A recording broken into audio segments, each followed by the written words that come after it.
If I had $1 for every time someone said, "You're so lucky, Adrian," I could have retired before I got rich. Luck had nothing to do with it. Insomnia, caffeine poisoning, and a touch of masochism. That's what built my empire. My name's Adrian Voss, and once upon a very stressful time, I built a tech company that changed everything. At least for everyone else. For me, it turned my life into a 24/7 family-friendly robbery. You know that one kid in every family who's supposed to make it big so everyone else can brag at weddings? Yeah, that's me. Except the bragging turned into budgeting for them. I started small, one guy, one laptop, a half-broken chair that squeaked louder than my ambition. My parents, Cecilia and Harold, thought I was wasting my time. Cecilia used to peek into my room like I was conducting dark rituals. "Still typing, honey? You sure this isn't just a phase?" It wasn't a phase. It was a decade-long caffeine addiction that somehow paid off. When my software finally launched, it didn't just sell. It exploded. One moment, I was the weird kid no one invited to brunch. The next, I was the visionary, getting invited to tech conferences I couldn't spell. Investors called. Bank accounts smiled. And my family. Oh, they transformed. My mother went full PR manager. She'd post photos of me on Facebook with captions like, "So proud of my baby genius." Laptop computer moneybag #blessed #success story. My dad, Harold, quiet man, accountant by trade, suddenly became a motivational speaker at the local club. My boy Adrian built an empire from nothing, he'd say, conveniently forgetting how he once told me to get a real job. Then came the cousins. Rhea Drummond, the cousin who once mocked me for coding instead of partying, started borrowing money for her eco-friendly candle business, which, by the way, used more plastic than a Barbie factory. Zane Drummond, her brother, called me his financial mentor. Translation, he needed me to bail him out after betting his savings on dog-themed crypto. And Tori Vale, my ex-best friend turned influencer, would casually drop lines like, "If I wear your company's logo in a post, could we call that even?" I laughed. Because if I didn't, I'd cry, right into my tax returns. See, success doesn't just attract admirers. It breeds leeches with better manners. One day I realized I hadn't heard the word thanks in months, only help, lend, and spot me. Family dinners became stockholder meetings. Every smile came with a receipt. I was no longer Adrian. I was the Bank of Voss. And the thing is, I let it happen. Because deep down, I like being needed. I like being the golden child, the walking proof that hard work paid off. Until I didn't. There was this one night, after wiring yet another small favor to a cousin I barely knew, when I stared at my reflection and thought, funny. I built a system that could run itself, but my life can't survive without my credit card. That was the breaking point. The moment I realized I'd bought everyone their dream life, except my own. And that's when the idea hit me. A thought so absurd it made me grin for the first time in years. What if I just vanished? Deleted every account. Turned off every phone. Walked away from the boardrooms, the city noise, the endless, "Can you just?" requests. I didn't want to be Adrian Voss, the CEO. I wanted to be Adrian Voss, the guy no one could find. And that's exactly what I decided to do. The day I decided to disappear didn't come with a dramatic thunderstorm or a teary goodbye. It came with a phone call. It was Rhea again. Her voice, dripping with faux sweetness, echoed through the speaker. "Adrian, babe, you're literally my last hope. My candle studio caught fire again, and I just need like 10 grand to rebuild." "Again?" I said. "Are you sure your candles aren't just plotting revenge?" She laughed, thinking I was joking. I wasn't. By the time she hung up, my temples throbbed. I stared at the spreadsheet open on my laptop, a long list of transactions labeled family assistance. The total amount could have bought me a small island. Or at least a therapist. I leaned back, closed my eyes, and let out a long breath. The irony was almost poetic. I created a product to automate people's lives, yet somehow I was the one being drained manually. That's when I realized I was done. Not just tired done. No dramatic meltdown. No screaming match. Just a bone-deep exhaustion that made breathing feel optional. I started small. I cut off a few optional subscriptions, Netflix, Spotify, the cousin who claimed to be both. Then I stopped answering texts. At first, it felt rebellious, like unplugging from the Matrix. By day 3, it felt divine. But the real plan was brewing quietly in the background. See, when you've built an empire, you learn to do things quietly. Moving assets, signing NDAs, setting up fake leads. I'd done it all before, just never for myself.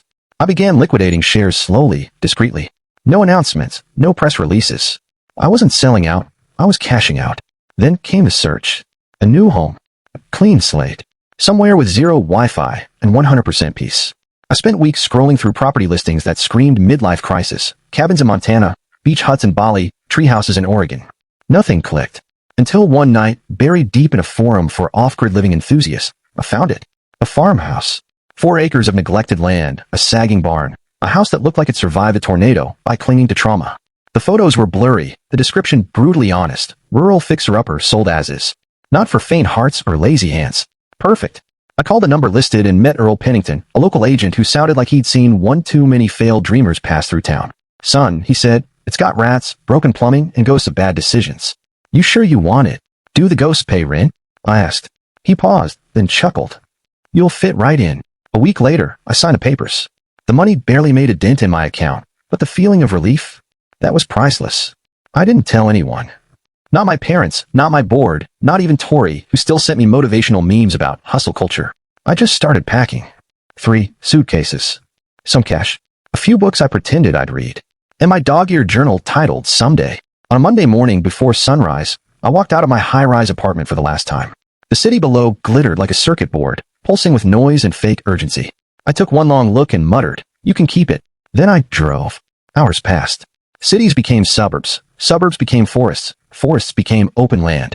With every mile, my shoulders dropped lower. My phone buzzed nonstop at first. Missed calls, messages, emails. Then silence. The best kind. When I finally reached the farmhouse, the GPS gave up 2 miles before the driveway. It was as if even technology didn't want to follow me anymore. The place was ugly. Beautifully, tragically ugly. The fence was half collapsed, the barn leaned like it had arthritis, and the porch groaned when I stepped on it, like it was welcoming me home with a warning. And yet, for the first time in years, I felt something real. The air smelled of wet grass and old wood. The only sound was wind and a distant cow having what sounded like an emotional crisis. No car horns. No Slack notifications. No fake urgent texts. Just peace.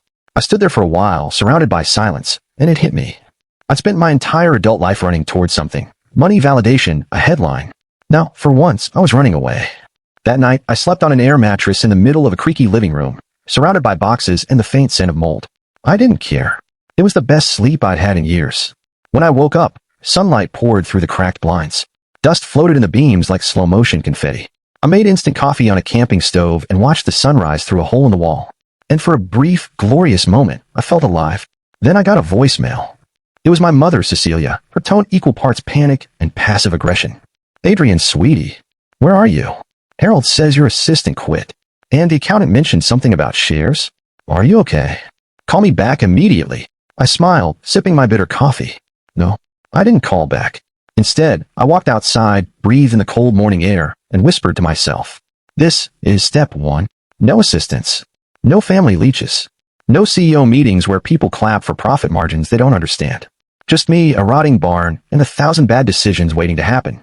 But for the first time in forever, those bad decisions were mine. Morning on the farm starts with confusion. For one, I didn't know cows could yell. Not moo. The kind of guttural complaint that sounds like a drunk uncle arguing with a vending machine. That was my first wake-up call, literal and emotional. The second was realizing I'd been so proud of buying a farmhouse that I'd completely ignored the farm part. Fields overgrown like a post-apocalyptic jungle, fences dangling like sad skeletons, and a barn that could probably qualify as an archaeological site. Still, I told myself this was the point. Peace and quiet, I said aloud. The universe replied with a goat scream. Step 1. Figure out how to survive rural life without dying from my own stupidity. I started with the basics, YouTube tutorials. Because if the internet could teach you to fix a marriage or make sushi at home, it can't probably handle teaching a city boy how to repair a chicken coop. Turns out, it could not. The first simple DIY video featured a farmer who looked like he built barns with his bare hands and willpower. I followed his instructions step by step until I nailed my shirt to the wall.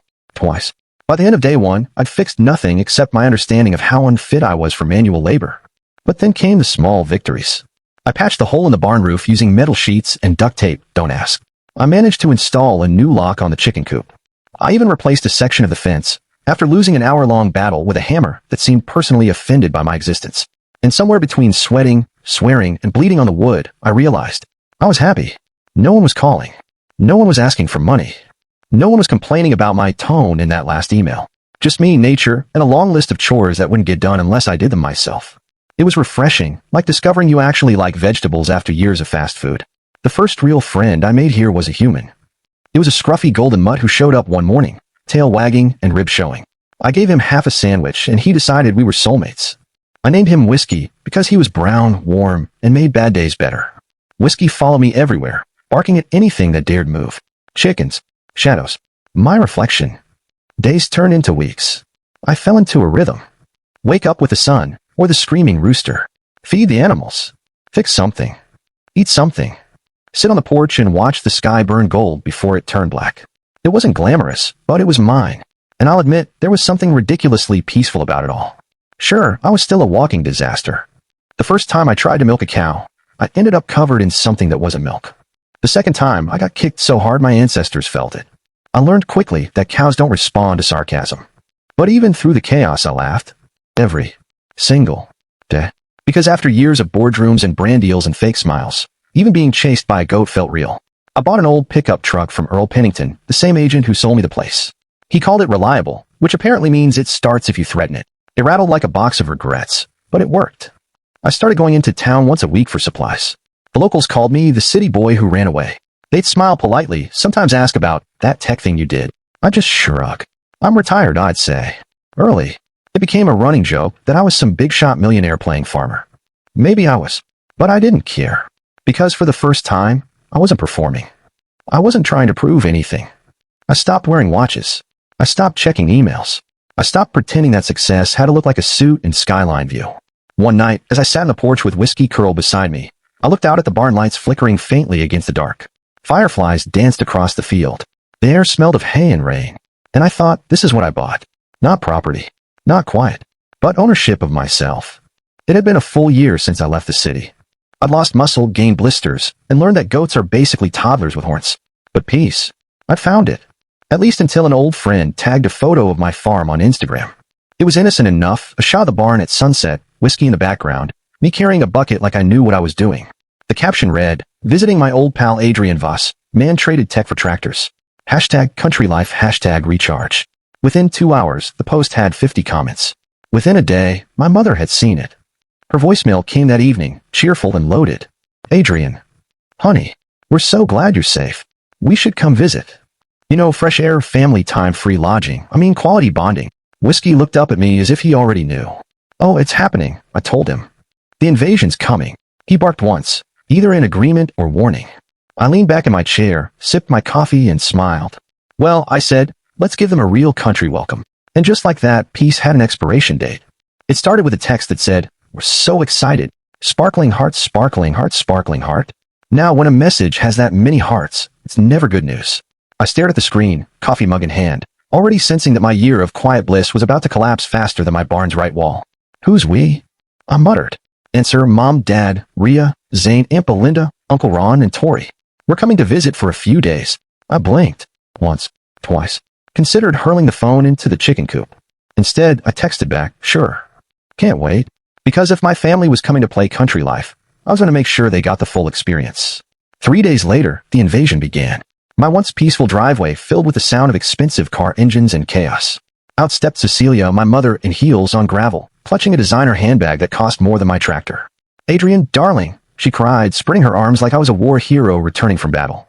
You look rustic. Behind her came Harold, wearing a city golf polo and a face that said, I already miss Wi-Fi. Then the cousins. Rhea, decked out in athleisure and fake lashes, holding her phone at influencer-ready angles. Zane, in sunglasses and a hoodie that said, crypto never sleeps. He looked around and whispered, bro, does it smell like poverty, or is that just nature? And of course, Aunt Belinda and Uncle Ron, the self-declared classy travelers who once bragged about taking selfies in a private jet bathroom. Finally, bringing up the rear, Tori Vale, ex-friend, walking brand partnership, wearing boots so clean they could pass inspection at museum. She hugged me like she was auditioning for forgiveness. Adrian, this place is so authentic, she said, panning her phone camera toward the barn. My followers will die. I'll try not to join them, I said dryly. They all looked around, waiting for something. Where's the house staff? Aunt Belinda asked. You're looking at him, I said. Awkward silence. Huh. Rhea laughed nervously. You're kidding. I wasn't. I led them up the path toward the house, or what I call the house. The porch creaked, the roof leaned, and the welcome mat said, wipe your attitude. This is quaint, my mother said, her smile twitching. 5-star rustic, I said. Wait till you meet the locals. Locals? Zane frowned. Chickens. Maybe a goat. Depends on who's awake. The cousins exchanged glances like I just invited them to a crime scene. They brought 10 suitcases, 3 coolers, and 0 common sense. I offered to help carry their bags. Just kidding, I didn't. Inside, Rhea gasped. Adrian.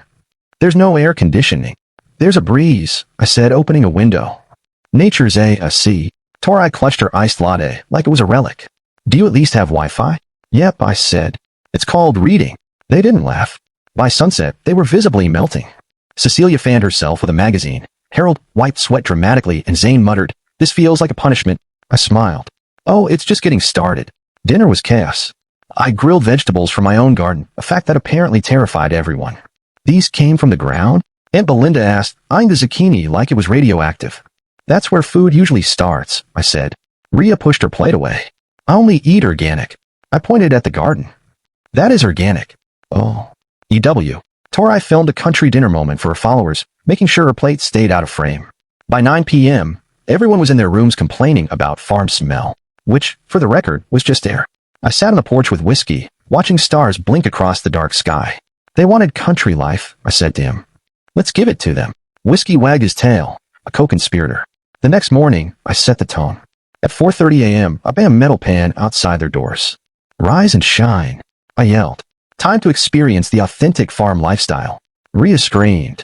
Zane fell out of bed. Aunt Belinda yelled something about human rights. 10 minutes later, they stumbled into the yard in designer pajamas, blinking like vampires. "Adrian," my mother hissed, "what is the meaning of this?" "Farm life waits for no one," I said. "The cows are ready." "Ready for what?" Zane groaned. "Milking," I said. "They're kind of dramatic about it." His face twisted. "You're not serious." "Oh, I'm utterly serious." Even Whiskey groaned at that one. Within the hour, chaos erupted. Rhea ran from a chicken like it was a velociraptor.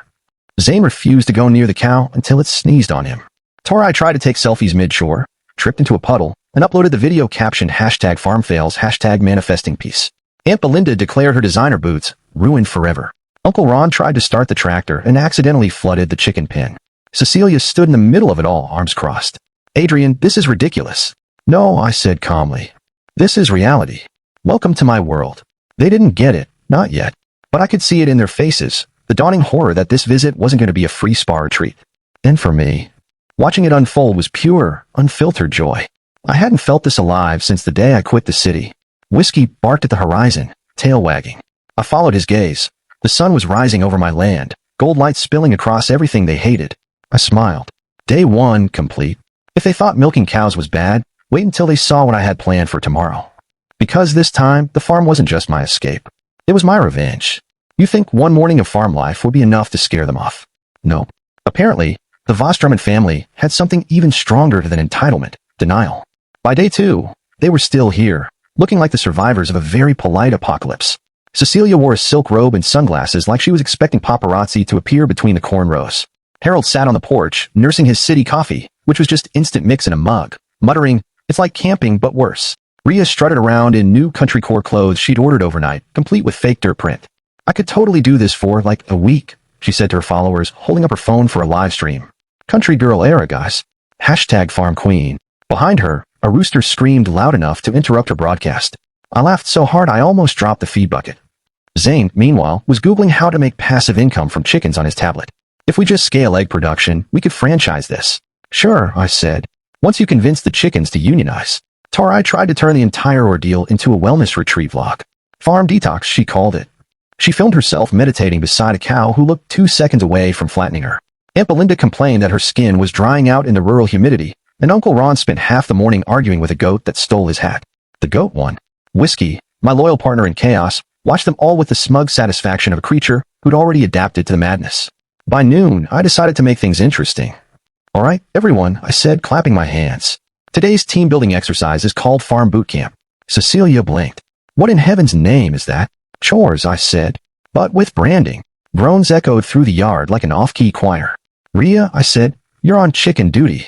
Just scatter some feed and collect eggs." EW. "They smell like food before it's food." "Exactly." "Educational." Zane, I continued. "You're fixing the fence with me. Manual labor." "Adrian, I have delicate hands." "Great," I said. "Well, toughen them up." Aunt Belinda, Uncle Ron, garden duty. "Those weeds aren't going to pull themselves." Belinda gasped. "Weeds? I thought those were flowers." "Yeah," I said. "Nature's freeloaders. You two should get along." Cecilia crossed her arms. "And what will you be doing, Mr. Taskmaster?" "Supervising," I said with a grin. It went downhill fast.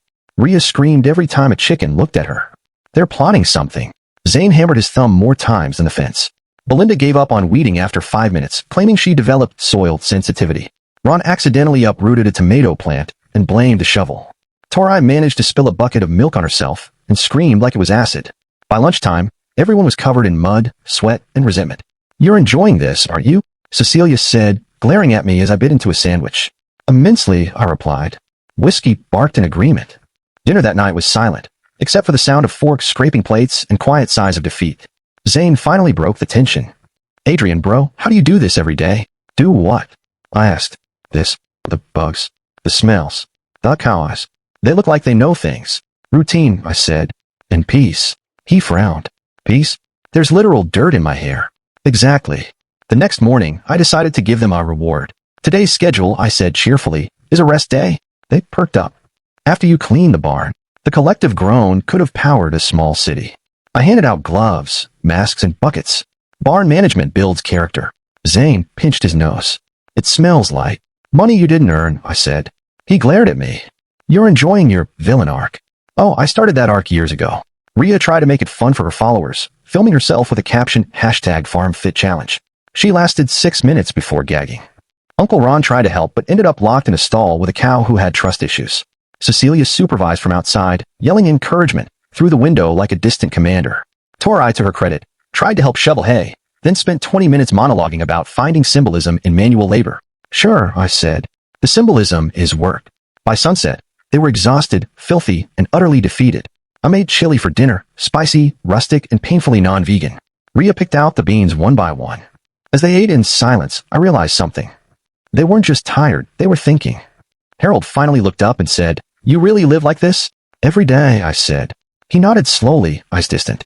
"There's something grounding about it." Cecilia shot him a look. "Grounding?"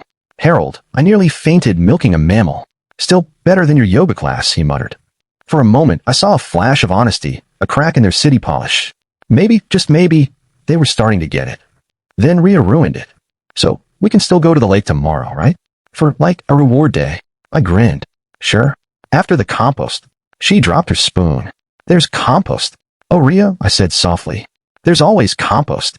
By the end of week 1, I had achieved what no life coach or therapist could. Total family meltdown. Zane started pacing the porch at night, muttering, "I miss Uber Eats." Rhea began sleep-talking about hand sanitizer. Torai filmed a dramatic vlog titled, "Surviving My Millionaire Friend's Breakdown." And my mother, dear Cecilia, tried bribing me with lasagna to let her leave early. But I didn't budge. They came here expecting free luxury. They got real life instead. And honestly, watching them unravel might have been the most relaxing thing I'd done in years. Whiskey sat beside me that night, tail thumping softly against the porch. The stars were out, the frogs were loud, and from the house I could hear someone yelling about a spider. "Think they'll last another week?" I asked. Whiskey sneezed. "Yeah," I said. "Didn't think so either." I leaned back in my chair, smirking. Let the freeloaders learn. The farm had only just begun teaching. The morning started the way all good revenge arcs do, with a rooster screaming like it was auditioning for a horror film. I sat on the porch with my coffee, watching the sunrise paint the fields gold. Peaceful. Beautiful. Until the door creaked open, and I heard it. Adrian and Rhea stomped out wearing designer overalls that still had the store tag on them. "There is a chicken in my room." "Congrats," I said. "You've been accepted into the local community." Cecilia stumbled behind her, still in her nightgown, holding a single feather like it was evidence in a murder case. "This place is feral, Adrian." "Feral?" Harold followed, yawning. "Did you hear that rooster? It's like an alarm clock from the underworld." "Welcome to day 9 of farm boot camp," I said, raising my coffee like a toast. "You all survived week 1.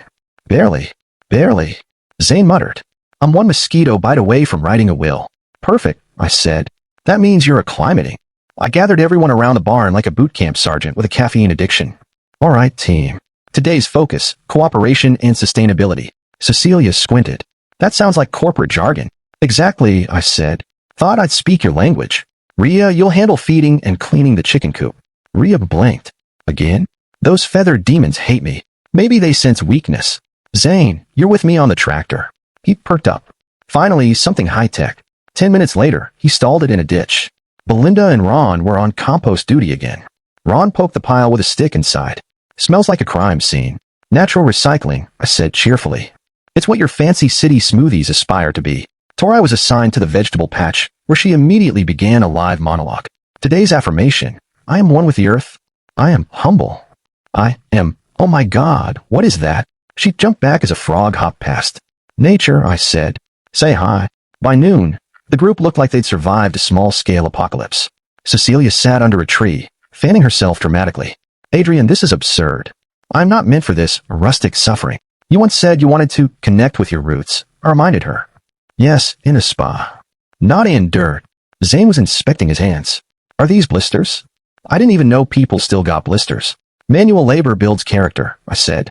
He scowled. So does passive income. Whiskey trotted by, with one of Belinda's designer gloves in his mouth. She chased him across the field, screaming, "That's vintage." I leaned against the fence, grinning. It was chaos, beautiful, organic chaos. It happened mid-afternoon. Rhea, trying to make another #FarmFit challenge reel, stood near the goat pen with her phone angled just right. So, guys, today I'm showing you how to stay glam on the farm. Before she could finish, one of the goats, Lucifer, appropriately named, decided he'd had enough influencer nonsense. He charged. Rhea shrieked, dropped her phone, and sprinted across the yard like an Olympic sprinter in Prada boots. Lucifer chased her in circles, bleating triumphantly. Adrian, call it off. He doesn't have Wi-Fi, Rhea, I said, laughing so hard I nearly choked. Cecilia gasped. Someone do something. I said, sipping my lemonade. I'm enjoying this. Eventually, Whiskey barked and distracted Lucifer long enough for Rhea to climb onto the porch railing, trembling and dramatic. My career. My phone. It's fine, I said. Goats don't like content theft. The evening meltdown. Dinner was silent again. The sound of chewing and mild despair filled the air. Harold finally spoke. You know, son, this isn't so bad. Everyone stared at him. I mean, the stars are nice. And the food's fresh. It's simple. Cecilia nearly choked on her cornbread. Simple? Harold, I have dirt under my nails. Maybe it's good for us, he said. We've been a busy people. Always chasing things. Like Wi-Fi, Zane muttered. I hid a smirk. He's right, though. Simplicity isn't punishment. It's freedom. Cecilia crossed her arms. This freedom smells like manure. Progress always does, I said.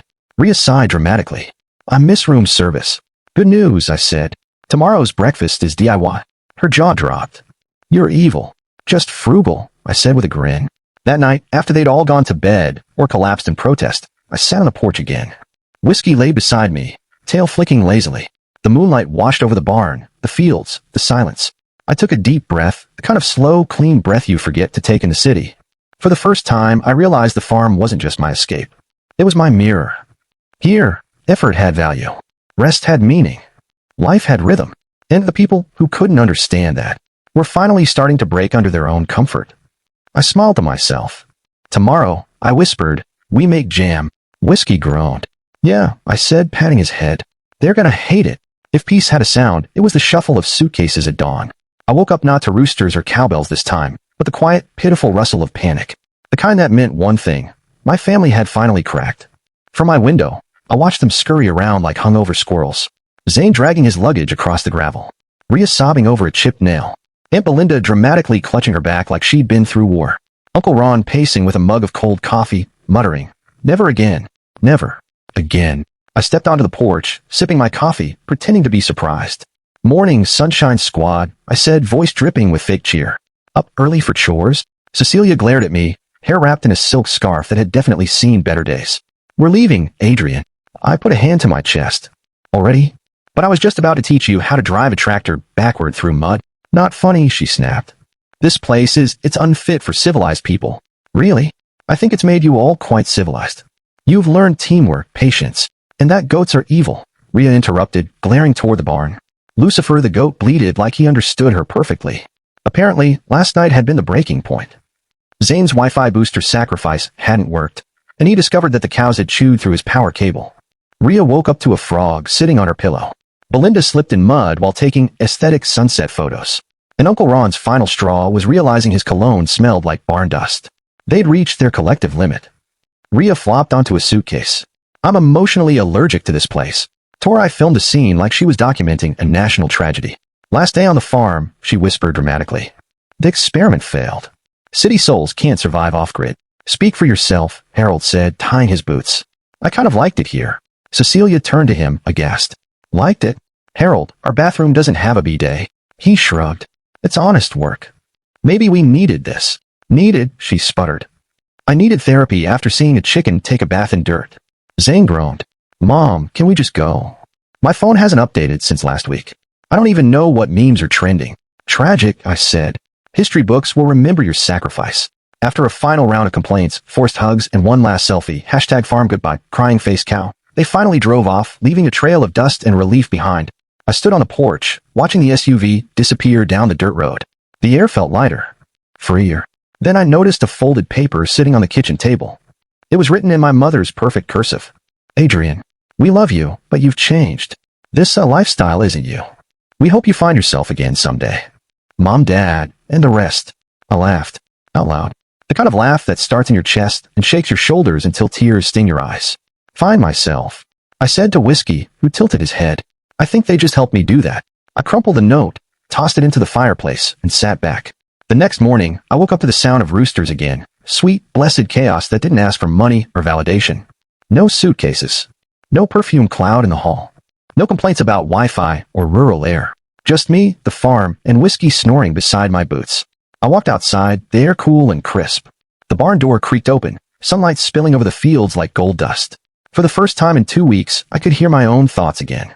I poured myself another cup of coffee and sat on the porch steps. Quiet, I said softly. Finally. Whiskey wagged his tail, proud as ever. I looked around, the rebuilt fences, the weathered barn, the ridiculous peace I'd fought so hard to find. I already found myself, I murmured, grinning. Turns out he was just hiding behind a pile of hay and sarcasm. As the sun rose higher, I heard the phone buzz on the counter inside. Caller ID, Mom. I ignored it. Then came the text. Hi, honey. Any chance you could help with a small down payment? I smirked. Typed back. Sorry, funds are tied up in hay futures. I set the phone down, took a long sip of coffee, and leaned back with a satisfied sigh. Somewhere in the distance, Lucifer bleated, like laughter. Best investment I ever made, I said. The first thing you notice when everyone leaves isn't the silence. It's the absence of noise that never mattered. No tapping heels on wooden floors. No sighs of "W, what's that smell?" No fake laughter echoing through the kitchen as someone posts a humble countryside experience on social media. Just peace. And occasional goat snort. Whiskey stretched out beside my chair on the porch, belly up to the morning sun, tail flicking lazily. The mug in my hand steamed like an old friend. The view, golden fields, a lazy tractor in the distance, a world that didn't need to impress anyone, was everything I'd ever wanted but never realized I could have. I exhaled slowly. The city had always felt like a constant performance. Numbers, launches, deadlines, brunches with people who called themselves visionaries, but couldn't change a tire. Out here, the only thing that demanded attention was the sunrise. It had been 3 days since the great city exodus, and I still hadn't fully processed the piece. No knocks at the door. No urgent family meetings. No guilt trips disguised as compliments. Just me, Whiskey, and Lucifer, who had decided to take up residency near my truck like a furry bouncer. I spent the morning repairing the fence they'd left half-finished. Each nail hit the wood with satisfying rhythm. Work that actually meant something. When the job was done, I leaned back and admired it. Crooked, uneven, imperfect, but mine. I grabbed a sandwich and sat under the old oak tree near the barn. The wind smelled like hay and wildflowers. My kind of perfume. I thought about all the times I'd paid for their vacations, their emergencies, their endless we'll-pay-you-back promises. Funny, they called it family love. I called it financial Stockholm syndrome. Around noon, my phone buzzed again. Mom. For a second, I considered ignoring it like before. But curiosity won. I picked up. Hi, Mom. Oh, Adrian. We were just talking about you. Your father and I are planning a little trip next month. To the farm. I interrupted. There was a pause. Oh, heavens no. I meant somewhere warm. But since you've become so financially grounded lately, we were wondering. Funds are still tied up in hay futures, I said, grinning. Silence. Then a sigh. You've changed, Adrian. I know, I said softly. That's the point. Click. Whiskey tilted his head, like he could sense victory. Yup, I said. That's checkmate. That evening, the sky turned violet. That cinematic blend of calm and finality that felt like an ending and a beginning at once. I sat by the fire pit, a beer in hand, listening to the symphony of frogs, crickets, and one lonely cow complaining in the distance.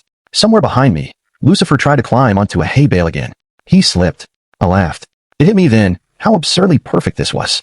I had spent years chasing peace in zeros, bonuses, and boardrooms. But real peace? It was here. In mud and mistakes. In sarcasm and stillness. In the quiet truth that nothing felt forced anymore. I raised my bottle to the sky. To freedom, I said. To broken fences, goat villains, and self-inflicted bliss. Whiskey barked once, his version of a toast. The fire crackled. The stars blinked awake. The night stretched out wide and unapologetic. And I realized something that made me grin like an idiot. They'd left thinking I'd lost my mind. But I'd finally found it.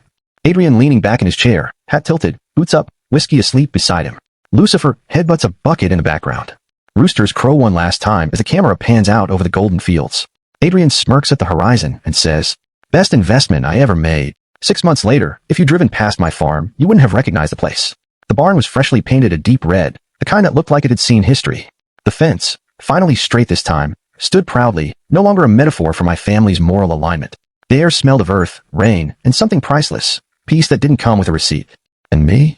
I traded boardrooms for barn doors, contracts for compost, deadlines for daylight. Turns out simplicity isn't boring. It's brutally honest. It doesn't clap for you when you're right or comfort you when you mess up. It just keeps moving, waiting for you to catch up. I walked out that morning with Whiskey trotting beside me and Lucifer, the eternal troublemaker, headbutting my shovel like he was jealous of manual labor. Still mad you're not in charge, huh? I said, scratching his head. He bleated like a sore loser. The phone buzzed in my pocket. Again. I didn't even have to look to know who it was. Mom. Her message read, "Hi, sweetheart. We're in town for a few days. Thought we'd stop by. Maybe bring the family for a little getaway." I smiled, sipping my coffee. Typed back, "Barn's closed for renovations." Then added, "Just for fun. But there's a 6 a.m. slot open for goat yoga if you're feeling spiritual." Whiskey barked approvingly. Later that evening, I sat by the porch with my laptop open, not to spreadsheets, but to a draft for something new. Blog? The Runaway CEO. Entries like how to fire your family without actually firing them, and 10 ways to milk a cow emotionally and literally. Surprisingly, people loved it. Not investors. Not freeloaders. Just normal folks who understood what it meant to start over without noise. The irony wasn't lost on me. I built a tech empire chasing innovation, and now I was happier building fences and metaphors in equal measure. As the sun sank behind the hills, I leaned back in my chair, beer in hand, legs kicked up. Whiskey slept beside me. Lucifer was trying to eat my boot again. "Hey, buddy," I said softly. "We did it, huh?" The breeze answered for him, carrying that quiet hum of life that doesn't need applause. I thought about all the people who told me peace had to be earned. That it was some luxury you had to fight for. They were wrong. Peace doesn't have to be earned. It just has to be chosen. And I finally chose it. The night settled. Stars blinked awake, scattered like silver dust across a velvet sky. The camera pans out slowly, fields stretching endlessly, the old farmhouse glowing warmly in the dusk, and me, a silhouette against it all, wearing a grin that says I'm finally home. My voice, calm but laced with that familiar sarcasm, breaks the silence one last time. Funny. I sold everything to get here, but somehow this is the first thing I've ever owned that truly feels like mine. If you've ever wanted to send your family to a farm just to see them sweat, hit that like button. You deserve peace too. Subscribe if you believe therapy sometimes smells like hay and freedom. And hey, drop a comment if you've ever wished your relatives had to earn their vacation days. See you in the next one. Bring boots.